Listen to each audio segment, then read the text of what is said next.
The human papillomavirus, or HPV, vaccine is cutting cases of cervical cancer by nearly 90%. The first real-world data shows, Cancer Research UK described the findings as historic and said it showed the vaccine was saving lives. Nearly all cervical cancers are caused by viruses, and the hope is vaccination could almost eliminate the disease.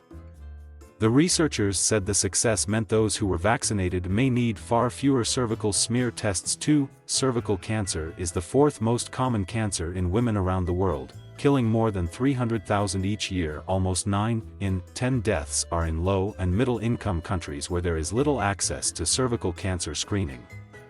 The hope is vaccination will have an even bigger impact in those countries and wealthier nations such as the UK. More than 100 countries have started using the vaccine as part of World Health Organization plans to get close to eliminating cervical cancer. In the UK, girls are offered the vaccine between the ages of 11 and 13, depending on where they live. The vaccine has also been offered to boys since 2019. The HPV vaccine can only prevent an infection, it cannot rid the body of the virus once it has been caught. The viruses are so widespread that immunization has to be aimed at children before they become sexually active. The study, published in The Lancet, looked at what happened after the vaccine was introduced for girls in England in 2008. Those pupils are now adults in their 20s. The study showed a reduction in both precancerous growths and an 87% reduction in cervical cancer. The impact has been huge, said Professor Peter Sassieni, one of the researchers at King's College London. The reductions were less dramatic when older teenagers were immunised as part of a catch-up campaign. This is because fewer older teenagers decided to have the jab and they may already have been sexually active. Overall, the study estimated the HPV program has prevented about 450 cancers and 17,200 pre-cancers. Professor Sassiena said that was just the tip of the iceberg because those vaccinated were still young to be getting cancer, so the numbers would only grow with time. Laura Flaherty was diagnosed with cervical cancer this year at the age of 29 after putting off a routine smear test. The HPV vaccine hadn't been rolled out when I was at school, she says. I was diagnosed after a routine smear test. I put it off for 4 months, and while it wouldn't have made a difference to my diagnosis, it just shows how important it is to keep up to date with your smears. I was told I had abnormal cells and tested positive for HPV, and further investigation revealed I had stage 1 cervical cancer, which resulted in a hysterectomy. I was sat in a room and told, "I'm really sorry, it's cancer."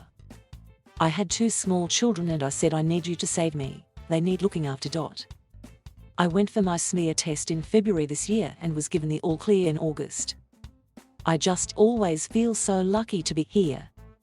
At the moment, women are invited for a smear test every 3 to 5 years to screen for cervical cancer.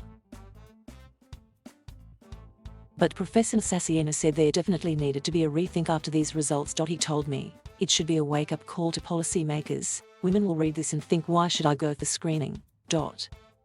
I would hope we'd come back with a new screening program, 2 to 3 times a lifetime, and continue screening women who have not been vaccinated. This is not the final say on the HPV vaccination. There are still questions about how long protection lasts and whether there needs to be a midlife booster. There are also more than 100 types of human papillomavirus. The UK started using a vaccine that protected against 2 of them and is about to introduce one that protects against 9 viruses, including the main causes of genital warts. The cancer-causing versions lead to dangerous changes to the DNA of infected cells that transform them into cancer. This can happen in any infected tissue. The viruses can be spread through vaginal, oral and anal sex, so are also linked to anus, penis and some head and neck cancers. However, 99% of cervical cancers are caused by human papillomaviruses. Dr. Vanessa Saliba, a consultant epidemiologist for the UK Health Security Agency, said the findings were remarkable and showed the vaccine saves lives by dramatically reducing cervical cancer rates among women. Michelle Mitchell, the chief executive at Cancer Research UK, said, "It's a historic moment to see the first study showing that the HPV vaccine has and will continue to protect thousands of women from developing cervical cancer." Follow James on Twitter. Thank you for watching. Please subscribe.